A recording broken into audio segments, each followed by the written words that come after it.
Pili TV koyi dañi wone mbiyen Pili TV Pili TV dañi wone mbiyen Pili TV Pili TV dañi wone mbiyen Pili. Assalamu alaikum bandiraɓe musidɓe tedduɓe amtuɓe yebde ayawo Pili TV. Min calmini on, min calmini moni kala e inde mum e yettode mum. An andi ɗo gonɗa e to kedirɗa ɗo gonirɗa foof wantoroɗo tawima ɗon salminima calminade tedduɗi gonduɗe needi. Caggal yettude Allah noon e julde e giɗo mum sallallahu alayhi wa sallam en garti e yewtere men mawde nde yewtere mon welde nde nde cuɓani ɗon koye mon hono comédie show tawa ko ɗo tan e nder Pili TV. Hande kadi mi dañci belamma e weltare e weytare gam noddude ɗo i nenam sehilam funeram hono Bana Sow oɗo debbo pullo mo ganduɗa machallah komin funeɓe kanko woni min woni makko vraiment o hande émission amen welat par ce que ko neɗɗo mo ganduɗa ko neɗɗo mo jinmi ko neɗɗo mo korsinmi kadi ko neɗɗo mo teddinmi kadi ko neɗɗo mo ganduɗa ino woɗɗe yam ha to hannirta ni mi yiɗa woddoyde e gueɗe makko ni mi woppat tan kanko o waɗa développé wadde bandiraɓe mi waɗa mon présenté debbo mo Ndiaye en Penda hono Bana Sow. Bana no mbaɗɗa? Assalamu alaikum Aisha wan mi salmini yeɓoɓe Pili TV foof noɓe potiri toɓe mbawi wonde e dunde adama foof mi salminiɓe ko belamma kadi tigui gam arde ɗo e yewtere mande comédie show mo ganduɗa hande bandiraɓe fulɓe foof ene cofta yebde ɗum ɓe tawno ko mbatta ko kadi aɗa wawi ɗum aɗa andi ɗum mi weltima vraiment. Kono Bana so mbewo ngati rawandu so mbewo ngati gujjo ko gacca rawandu an no mbaɗoɗen ni comédie show joɗɗa ha woɗo 2 ans arane émission eyyi mais aɗa andi hande wiya ko comédie show no mbaɗuɗen ni ko an haali mbo sikki aduna o foof ne andi ɗum so tawi Aisha waɗi émission comédie show Bana adima hen tan ma wiya a jingui jinnomi accude tan ko heddiɓe keeɓa gueɗal mumen nde kadi renduɓe peccat ɗo ko min jeeyi ɗo henne ene waɗi kadi heddiɓe ɓe ganduɗa ken rendaɓe dingiral ngal kamɓene aussi ko fodde mabɓe ɓe gara ɗo ɗum taki Bana jooɗi ha ƴettita mum dal wadde bandiraɓe on nani jaabowol ngo ko ɗum kam ala ko neɗɗo wawi fawde hen o wi ko kanko jeeyi ɓayde ko kanko jeeyi o waɗiranno welirani wadde garten e mundi yewtere nde oɗon gandi enen kala ko fati e théâtre tan ko hen jeeheten ko hen dilleten te oɗo debbo pullo oɗon gandi o waɗi ɗo golwaleje mawɗe e nder théâtre Pular par ce que muɗo wawi wiide ko sukaɓe rewɓe markuɓe empreinte mumen e théâtre Pular ko hen o jeeya a wawa limtude les 5 meilleurs comédiennes du Sénégal tawa a waddanimo hen tabarkalla machallah minen emin gandi capacité makko emin gandi talent makko emin gandi mbawko makko par ce que minen e makko gondi donc wadde min garta kadi e banggue théâtre o Bana holon ane mbaɗɗa théâtre?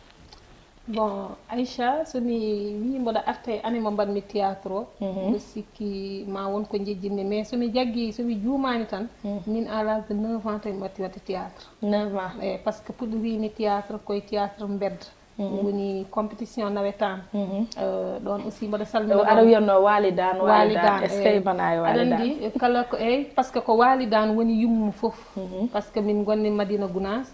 kala équipe nawetan gonɗo ɗo e zone Madina Gounass zone Guédiawaye aɗa andi équipe walidan kadi Allah no rokkuno min e banggue théâtre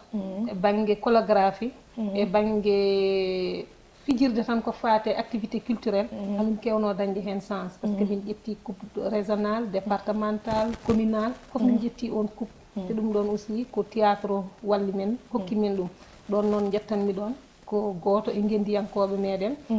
mboɗo suusi haalde ɗum par ce que koye télé fulɓen gonni hono Moussa Diaw Moussa Diaw nalanke par ce que hewɓe gandi ko nalanke mais minen wonko waɗe amen to banggue théâtre par ce que Moussa Diaw no waɗi théâtre konko jangguini min théâtre bon par ce que nde min goni AIC Waldam konko wonno ɗon comme artiste konko waɗantunomin formation théâtre ko ndeno ittimi konko Moussa Diaw à l'âge de 13 ans o waddimi e ñohor sey kaddu penci o joguinoma en école 6 eyyi kaddu penci aussi nanni kaddu penci mboɗo yaara e duuɓi 13 gila nden ha joni min e tonton sey min ceertani ha joni ha to kaldannayi maɗo min ceertani wadde donc ɓayde a wi Moussa Diaw ne waɗino théâtre inchallah mi waɗi mon promettre ma men ne gaddumi mbaye plateau min cika noon ko jimri tan o wawi mais Bana est ce que wonde ɓiɗɗo pullo kadi wonde kadi juddu jeeri jibinaɗo e nokku teeru mawne nokku teeru darano leñol hande machallah no kalirton pular ni eɗon daror ɗon e batte pulagu ngu taw kon ɓiɓɓe kon juddu jeeri en kon ɓiɓɓe teeru ko ɗon jibino ɗon mawnu ɗon nde jaaɗon Fuuta nde ɓooyaani ɗum holko waɗe ma eyyi waɗeyam koko mawni par ce que jibinande Dakar addanta neɗɗo wonde juddu jeeri so tawi a tawi yumma e bamma ena kaala pular par ce que ɗemgal ngal ko pular koko foti haalede e comme no jangguirta école ni sa arti galle mum aussi oɗon poti wawde rindude e famille ma kaalon pular min sukabam nanta olof te ko ɗon jibina won konnguɗi ɗin nultaɓe e olof ni ɓe duttoto ɓe namdito ko nulɗaɓe ko holno wirete olof ça veut dire que ɓe pijirani ɗum soɓe jalti bowol ɓe kaalat mais soɓe goni nder galle ko pular haalte toon e Allah waɗi kadi min nde fuɗɗotomi théâtre nde fuɗɗirini ko ɗemgal Jolfuɓe par ce que ko ɓen gandumi ko ɓen jaadannomi kadi troubaji mawɓe artisteɓe mawɓe Jolfuɓe foof guila mboɗo fammi ko ɓen tan jiyannomi min jaaha min tournoya école aji ɗi min jouoy commune aji ɗi min jouoy beddaji ɗi min mbaɗa compétition leegal e leegal ko wayno théâtre uji ni mais koye ɗemgal Jolf so tawi 24 décembre ari ko wayno tonton Dembi Falen tenen no wiyete Baye Iliane ɓe gara min jaaha CDEPS Guédiawaye ɓe kokka min t-shirt aji min jaada e mabɓe amin juuda e mabɓe théâtre kamɓe goni mawɓe amin taw koye ɗemgal olof mais nde yeehi ha halpular en naati e banggue mogo pular fedde wotere ne wiye jogitari pinal leñol jogitari pinal leñol ɓoɗo salmina ɗon kawam kono Gorel Ba hande hay goto andama donc ko on turum gaɗiɗa wadde nadde e théâtre pular wona pinal e ɓamtare non guiɗimi joude théâtre pular ko fedde ene wiye jogitali pinal jumi toon rôle ne wiye Hawa Arɗo woni gonmi ɗon ɓi lamɗo ko nden nde Hawa Arɗo film wonno film cinéma on nde yalti nde noon après nden Karim Fall comme Hawa Arɗo ko Karim Fall waɗi ɗum produire woni Agicap aussi nden wonno maître en scène mabɓe ko Ñohor Sey nden Ñohor Sey waɗimi copte haade mboɗo liggodo e mabɓe mboɗo liggodo e Ñohor Sey to turum makko kaddu penci ko nden o waddimi e Karim Fall nde waddimi e Karim Fall comme mi alano tour mo gonmi pular comme mi Jolf tan gonnoon ko nden kadi kawrumi toon e Pinal e Ɓamtare ko wayno Haadi Gadio en Ñohor Sey adduma e Pinal e Ɓamtare non Ñohor Sey dental Karim addimi e Pinal e Ɓamtare Ñohor Sey addimi e Karim dental Karim addimi e Pinal e Ɓamtare mi anda sa faami mi faami eyyi ko nden noon kawrumi par ce que dental Karim e Pinal e Ɓamtare ko gotum wonno par ce que ko acteur aji Pinal e Ɓamtare gonno dental Karim wadde ko fedde nde ko wotere wonno eyyi minen kam min galano chance e joude e dental Karim kono ko min élément ji Pinal e Ɓamtare ha joni kono kadi honko ndiwmi seeɗa jaafoɗa ko baɗɗiɗo yanata bana jeeyatu ko Ndiayen Penda e holton omo jiida noon guure kewɗe e Fouta eyyi ɗon mboɗo softa ɗon par ce que aɗa andi wiyete leñol so yaaji ko enen rewɓe jañata ɗum min nenam bamum ummi ko Mauritanie nokku ne wiye Joohe mi salmini Joohe naaɓe foof min nenam bamum ko toon dawi mais nde dawi toon nde yummum nenam jeeya ko Godo eyyi yummum nenam jeeya Godo e Tulel Thialle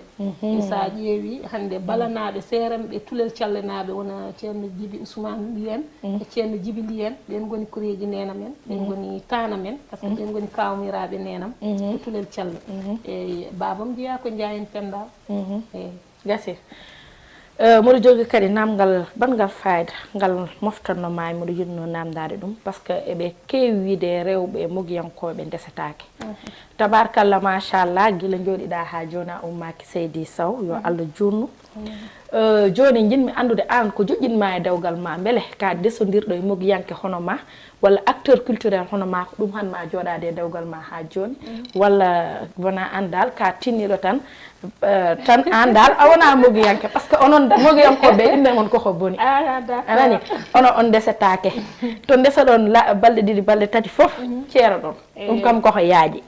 joni noon an ɓayde machallah alhamdoulillahi rabbil alamin yettere Allah yo Allah ɓoyane hen beele ko mogiyanke o joƴƴinma e dewgal ngal walla an taw ko an propre gré ma an bana en tant que tan yidde tan ko yimɓeɓe kalata ko mbasa rokkudeɓe gonga joƴƴinma ha joni mbiɗa yiiɗi kadi kaala hen aɗa andi dewgal waɗi ko wonki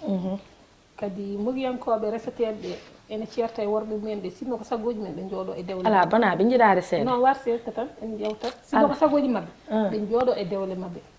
mais kadi aɗa andi resde artiste weeɓaani surtout wona debbo walla wona gorko so tawi ka gorko pour daña hen debbo baɗɗoma comprendre ene muusi so tawi ka gorko so tawi daña hen debbo kadi baɗɗoma comprendre ene muusi min chance mo dañmi o guilem mboɗo famdi mbiyannomi mi yiiɗa gorko caggal leydi jaafoɗon noon onon caggal leydi naɗe fan suujam tan hen par ce que on mbiyannodema ta guitare ta guitare wona mi yiiɗa seede caggal leydi par ce que gorko kam ɗannima arti ɗannitima arti mais ko compréhension poɗɗo wonde entre debbo e gorko so tawi on goɗɗodiri nannanti ene yaawi ene yaaji te neɗɗo o ko nanta ko a yiyani so renaki tan ene bonna gilli ene usta gilli min sens mo dañmo joom gallam ko minen gonti gueɗel ɗimmel nguel ko gonmi ko ɗum o woni par ce que konko ko promoteur culturel omo andi ko woni culture amin jaada hen beele bana wona kanko wonma comprendre tan ina hen de ene hen par ce que an caprice uji ma e an dal banamuɗo andma est ce que wona Allah rokkima tan chance gorko moƴƴo tan mbaɗo waddema comprendre par ce que on ɗon chance mataw so woɗɓe ɓe dañino ɗum ma jaggu dewle mabɓe ha joni mais kadi aɗani dewgal muñalna hen muñalna hen kadi ko won mawɓe ene mbiya mo muñani cuurki heɓata jeygol kadi parfois omo waɗami comprendre min mi waɗamo comprendre par ce que mbaɗirtumomi comprendre ko min mboɗo wawi joɗade ha jamma wiyami min de wonta jaadumi ɗo e kaari par ce que konko ko ménageur culturel mboɗo wawi on jooɗo ha joni wiyami min gonami koye programme Aïcha wan mi parani taw mi waɗamo comprendre par ce que koye million gonmi mais est ce que tawi debbo goɗɗo o resi on ne wawi waddemo comprendre comme min no mbaɗirmomi comprendre ni ko ɗon woni probléme o minne aussi wa zalika hande mboɗomi jooɗi e émission Aïcha wan omono waɗimi comprendre hen hande mboɗo wawno wiide pourquoi goppa galle goppa sukaɓe jaaha oɗo heure mais mandi ɗum ɗo ko meccal meɗen ko Allah fayi men ɗum ko yidde meɗen woni hen alay saago jomum sa yiiɗi ɗum kala ko yiiɗi a walla ɗum yidde ɗum ɗum tan woni hen wadde de passage tan min calmini gorko mo mboolo machallah si sawane mbo sawani gacce Elimane Sy ana waɗani min guppowo noon de machallah aɗa toppiti min aɗa yiiɗi min kala jiɗɗo bona aɗa yiiɗi ɗum kala korsinɗo bona aɗa horsin ɗum ménagère am on woni ménagère am machallah min calminima chéri koko neɗɗo moƴƴo laaɓɗo reedu kadi baɗɗo sincére kadi gongiyanke seydi siten kadi e jewteɗe e bana théâtre uji ɗi mbaɗɗa ɗi foof hol théâtre ɓurɗoma welde hen bon min théâtre uji ɗi mbaɗmi ɗi foof ene welimi mais ɓuuri kam wadde marqué ko Ren Sahama par ce que période mon zone mi Ren Sahama e Pulaar juuɗe ɗum e Pulaar weeɓani par ce que enen Pulaar bon Ren Sahama nana e YouTube o bon mi anda mi waɗani vérifié mais mbaɗa andi e saaha momin tournata Ren Sahama pour jiya debbo ɓorno pantalon ni taw ko halpulaar joué ɗum jogo mégo cigarette jogo bouteille sanga nden kawam Abou Diop oɗo wonno commissaire garotnoɗo en sohayaka bo ndeysan Ren Sahama momi ƴeew Ren Sahama inchallah jeeɓe mi rokka ɗum bandiraɓe exclusivité ɓe jeeɓa konko e Daha Ndiaye kam wonno inspecteur de police arnoɓe sobdeni ɓe bon ko risque mawɗo par ce que les jeunes mi ɗum de won artiste ɓe wiɓe kam an ko jouata ko est ce que aɗa andi ɗum mbi si mbaɗa andi ɗum mais Ren Sahama hokki kam yimɓe hokki kam fansuji hokki kam kadi ayi findini hen kadi mawɓe hewɓe wawnoɓe jibindema par ce que Ren Sahama scénario o ko cukalel baɗowo jejjidɗo janggo mum janggo ma aroy jejjidɗo ma dañoy ɓesgu janggo par ce que jejjidɗo kadi ni hen mawnam sax ma grande sœur kañum wayani no mbamini Allah hokki ɗum needi moƴƴiri mais hay ponnoɗo resde ɗum so ari e galle amen so yii comportement am dogat ɗon Adama Diallo wonno ɗon mawɗo ndeysan de passage Diallo jeeri o wi ko arani comédie show ndeysan bana haali ɗo théâtre baɗɗomi marqué Ren Sahama te kadi on théâtre aɗa haala ɗum no fewi cela veut dire que wadde ne wonma marqué donc en ɓennate on point Ren Sahama ɓurma hen welde hol théâtre mo ɓurɗa añdia tan e théâtre uji ma non añde ala mais théâtre mo ganduɗa saɗa yeeɓa par ce que min mono jogui on théâtre somi yeeɓi ɗum tan mi saka mi yo oɗo théâtre kam no wawi tawa ko ñantugal ma wonno ko fewani walla no kaldirɗa ni walla no joɗirɗa mais ne waɗi théâtre tan mo ganduɗa a yiɗa ɗum non min ala théâtre mo gañmi mais ene waɗi théâtre mo ganduɗa bon mi wawa yejjidde ɗum e gurdamam par ce que période mo joinmi ɗum nde on période mi suwa wawde nafde hooram kadi mboɗo wawi wiide on woni premier cassette am Pulaar te mi haali ɗum nane woni Waylo Rendo gonmi hen ɓi lamɗo on cassette min parma tournude lundi mardi min parma tournude dimanche lundi mardi woni julde taski mercredi jeudi nenam rutti ɗum waɗi on cassette welatama mi wawa yejjide ɗum e parcours am ɗum waɗi hay année o e date on yejjittama ndeysan wadde on passe par ce que ɗon ko affaire da triste enen en ngala envie wadde triste ha par ce que an aɗa andi kam sa woyi tan mi woyat wiiɗa émission waɗa bojje donc garten e anecdote uji ma par ce que an bona ka debbo boɗɗo terrible ka jawɗo haɓede aɗa heewi histoire kadi aɗa jogui principe kono ka moƴƴo noon Amadou Tidiane wino kam joni principe uji ma ɗi bana mais il faut jaɓeɗa funtede seeɗa par ce que aɗa andi ar sa woni hen il faut mais andal tout le temps tan ko hakkille ma jarata tout le temps hakkille ma ha ɗum adda beele ɗum addantama probléme aji walla no gurditta ni surtout e milieu art mo gurata o par ce que tout le temps jarata ko calcul jarata ko joguiɗa dal ko feuille de route ma mbaɗɗa ko ni ko an e gorko ma nandi ɗon on banggue joni beele ɗum addantama caɗele e banggue ligguey ma non addananimi caɗele par ce que caɗele ɗe so tawi a jaɓani funtede ɗum woni caɗele ɗe bon min mi yiyani caɗele aɗa andi ar a wawa wonde hen guila ɗa yaare duuɓi sappo e duuɓi jeenayyi ha hankude nde naywa hen daña sukaɓe wawɓe lomtadema ça veut dire que daña sukaɓe dañɓe duuɓi ɗi dañƴoɗa ɗi natta e ar aɗa funte kono noon ngo sikki wonko heddi e meccal ma kono est ce que kadi ƴoƴde kadi ha ɓurti kadi ne moƴƴema wona ƴoƴde ha ɓurta aɗa aduno joni aɗa andi ar yimɓe ne kaala ar mais joni est ce que ko watte ko ar en fait sukaɓe janggani hande kamɓe melaɓe mbatta eyyi profil mabɓe tan aɗa andi ar a janggat théâtre a janggat ɗum sa ƴeewi wiyete ko artiste so banggue julfuɓe artiste sa firi ɗum e pular woni kala ko arata mette ma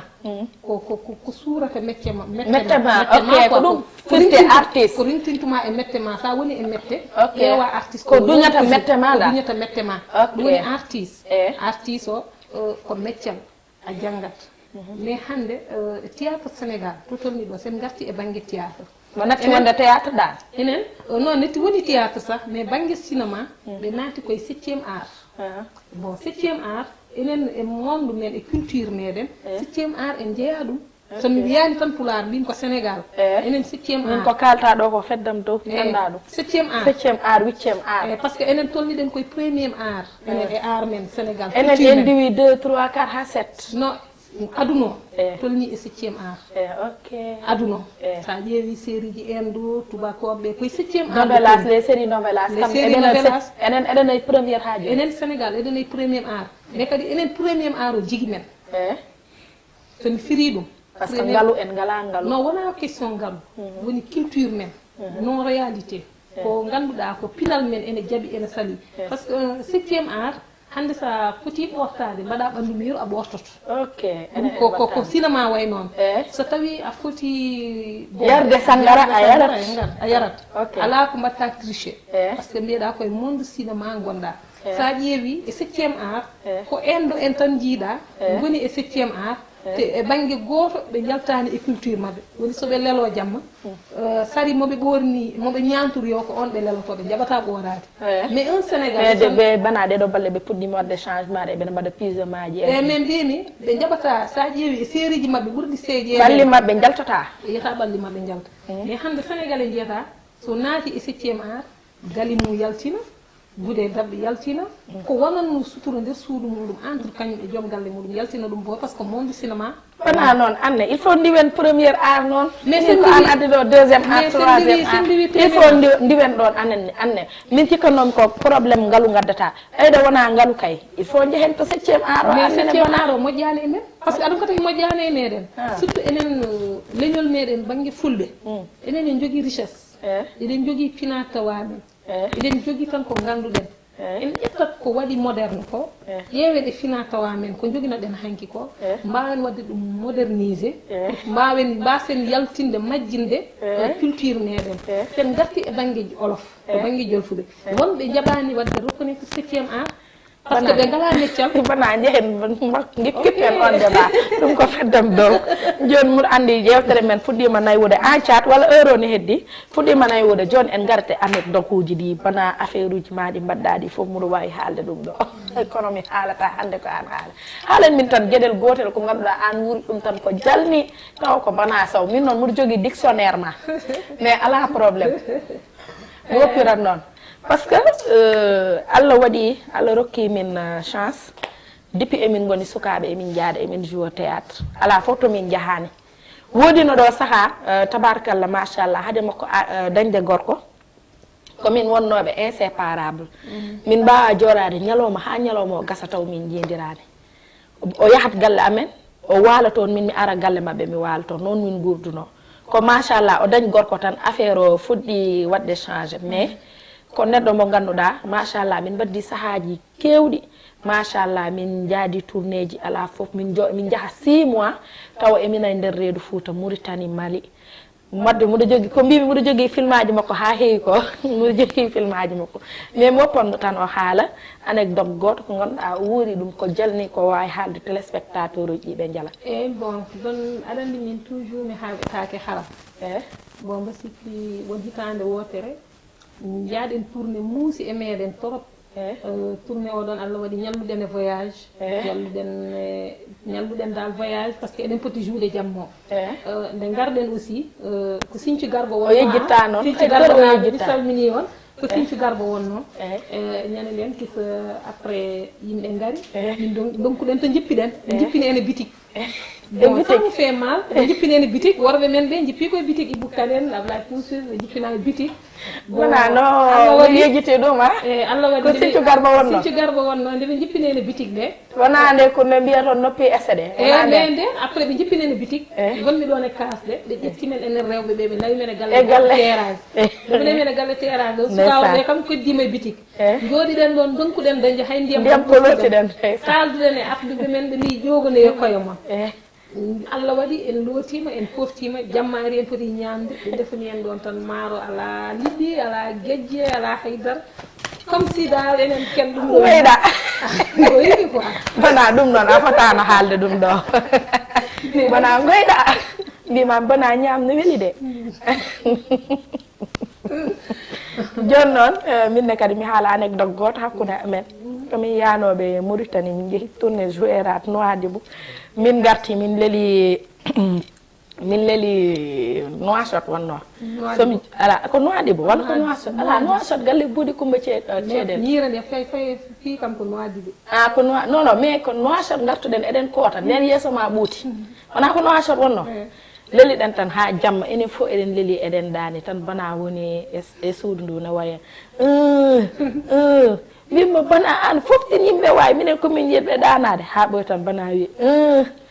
mbim bana an ko woni bana woppu komin yiɗɓe ɗanade tan o wi tan o ƴatti kam o wi yomi ummo min kaɓa o wi mbiɗo wonde museki mbiya aɗa ɗano ummo kaɓen minne kadi ɓayde mbiɗo yiiɗi ɗanade mi ronki ɗanade koye voyage gonmi minne kadi pellinmi habde e makko gummimi tan kuɓɓumi lampa tan pottumi e bana yeeso ngo nde ɓuuti ha guetere a yiyata ɗum tan maɓɓimi e makko mbimi bana ko musanma bana maɓɓiɓe makko tan kiwtiwi ndeysan o woyi goymi ñande hen min e makko ha joni min ɗanaki machallah par ce que min jano tourné o rafa toon rafi musɗo ko ni woni pinormi hen ni par ce que komi jinnoɗo ɗanade mbimi omo dérange kam ndekete kanko omo wonde musalla mo ganduɗa minen emin ɗano min tinani musalla o joni mbimi yo ummo min cippira min kaɓa par ce que komi jiɗɗo ɗanade kuɓɓumi lampo o noon jimi état mo woni o affaire on ɗon ha joni ne waɗimi traumatisé par ce que ndeysan sahaji ni neɗɗo wonde musalla mbaɗa ɗum négligé walla mbaɗa ɗum jappé mbiya o woni koye amerde do min walla woni koye tampinde min tawa anda to degré musalla makko toon ni donc mi weltima e invité e notade notiɗa kam o mbiɗo wima wayno bandiraɓe tan après garten kadi mbayno ɗen merci Aïcha merci équipe technique Pindi merci kawmen Abou Diop nde tawno mi wawa arde galle o taw mi yettanimo nde tawno kala ko jiiɗa sababude foori kadi ɗum ɗo fof koye ɓesgu makko jeeya kadi min mbaddi ñalɗi kewɗi e banggue théâtre ko surtout pinal e ɓamtare e mi yetti kadi yeeɓoɓe Pindi TV fof e kuuɓal mi salmini bandiraɓe fulɓe fof kala ko perguite gonɗe hen ko bana sehilam funeram yummum Aïcha Wane e yummum Aïcha Wane Sy vraiment mi weltima no feewi ɗum tan neɗɗo wawani bandum jibinde tan guinnira sehil ma yo Allah wurno en ha muɗo yoɓma ɗum so wona min tan wona ɓiyam so Allahu lamɗo jaaɓi yo Allah waɗanam ɗum ya barke Cheikh Tidiane kadi muɗo welti kadi e émission o par ce que muɗo wondi ɗo e miñam sehilam hono sokhna Aïcha Sy debbo mo Madina Gounass leegal Sifaw miñam sehilam donc sokhna Aïcha min calmini Madina Gounass naaɓe fof min pawi calminaɗi e nder jungo ma ya saran min e nder reedu Madina Gounass fof en calmini ɗon moƴƴo Mamadou Ousmane hono Hawwa Samba Doya Amadou Wuri Ousmane Dorde Belal on debbo pullo nana waali Madina Gounass min calmini Madina naaɓe fof kadi min mbiya bandiraɓe so tawi honko min kaali ɗo ko oñu yoɓe jaafo min wona e sago min jinno tan ko yo few min jetti équipe technique Pindi TV fof hono Thiatou Walo ina wonde équipe mum fof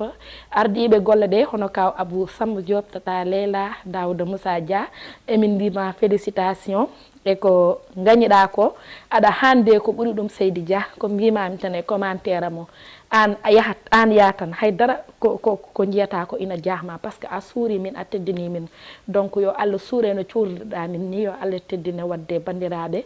semaine prochaine tawa comédien goɗɗo walla comédien goɗɗo on jarama à bientôt merci beaucoup Pindi TV koyi dañi wone mbiyen Pindi TV Pindi TV dañi wone mbiyen Pindi TV Pindi TV dañi wone mbiyen